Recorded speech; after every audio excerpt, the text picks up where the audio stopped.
अरस्तू का निकोमेचियन इथिक्स पश्चिमी दर्शन का एक आधारभूत पाठ है जो अच्छे जीवन की प्रकृति और सद्गुण की अवधारणा का पता लगाता है। यह कृति 10 पुस्तकों से बनी है, जिनमें से प्रत्येक नैतिकता और मानव व्यवहार के विभिन्न पहलुओं को संबोधित करती है। यहाँ इसके मुख्य बिंदुओं का संक्षिप्त सारांश दिया गया है। अब हम इसके समरी को देखते हैं। द हाईएस्ट गुड, सर्वोच्च अच्छाई। अरस्तू मानव जीवन के अंतिम लक्ष्य की जांच करके शुरू करते हैं, जिसे वे यूडेमोनिया के रूप में पहचानते हैं, जिसका अक्सर खुशी या उत्कर्ष के रूप में अनुवाद किया जाता है। उनका तर्क है कि यूडेमोनिया सद्गुण के अभ्यास और किसी की क्षमता की पूर्ति के माध्यम से प्राप्त किया जाता है। दूसरा है virtue and the golden mean, सद्गुण और स्वर्णिम मध्य। अरस्तू नैतिक सद्गुणों जैसे साहस, संयम और न्याय और बौद्धिक सद्गुणों जैसे कि ज्ञान और समझ के बीच अंतर करते हैं।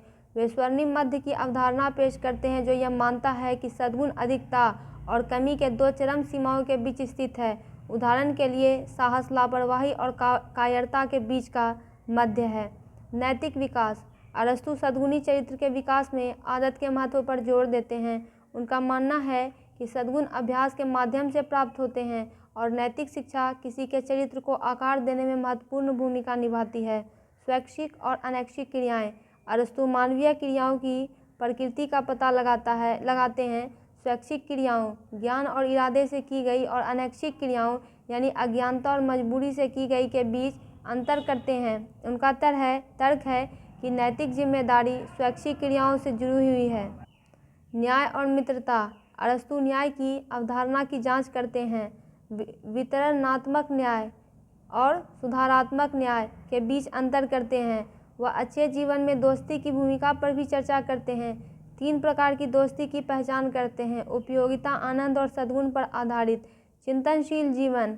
अरस्तू चिंतनशील जीवन को अस्तित्व का सर्वोच्च रूप मानते हुए निष्कर्ष निकालते हैं।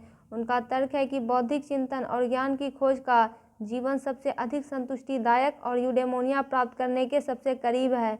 निकोमेचियन इथिक्स नैतिक व्यवहार और अच्छे जीवन की खोज को समझने के लिए एक व्यापक रूपरेखा प्रदान करता है, जो सद्गुण, नैतिक विकास और मानव उत्कर्ष में तर्क की भूमिका के महत्व पर प्रकाश डालता है।